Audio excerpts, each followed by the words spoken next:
আসসালামু আলাইকুম। 16 ডিসেম্বরের পরে আপনার মোবাইলটা বন্ধ হয়ে যেতে পারে। আপনি রেজিস্ট্রেশন করছেন তো? আপনি বিটিআরসির নিয়ম অনুযায়ী কি আপনি রেজিস্ট্রেশন করেছেন?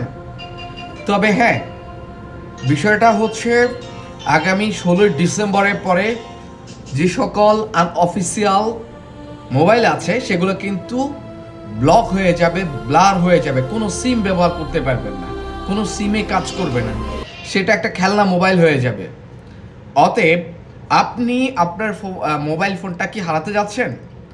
আর হ্যাঁ, আরেকটা কথা বলি, আপনি যদি আপনার মোবাইলটা এখন বর্তমানে যেটা ব্যবহার করছেন সেটা সরকারি ডাটাবেজে আছে কি না, বা আপনি নতুন কিনবেন সেটা ডাটাবেজে আছে কি না, কীভাবে চেক করবেন?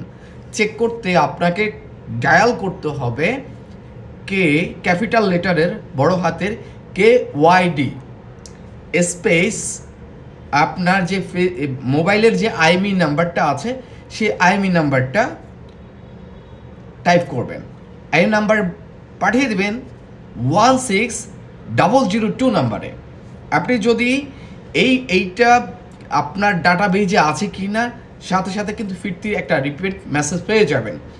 অতএব আপনাদের সকলের অবগতির জন্য জানাবো, 16 তারিখের পরে আপনারা যারা আনঅফিসিয়াল মোবাইল ব্যবহার করছেন বা মোবাইল ব্যবহার করবেন সেই ক্ষেত্রে আপনি চেক করে নেবেন আপনার মোবাইলটা সরকারি ডাটাবেজে আছে কি না। আর হ্যাঁ, আপনি আইএমই নাম্বার কিভাবে বের করবেন সেটা আপনাকে দেখাচ্ছি। আইএমই নাম্বার ব্যবহার করতে আপনাকে ডায়াল করতে হবে *#006#, সাথে সাথে আপনার আইএমই নাম্বার চলে আসবে। আর হ্যাঁ, ভিডিওটা ভালো লাগলে শেয়ার করবেন এবং সবাইকে জানিয়ে দেবেন। ধন্যবাদ।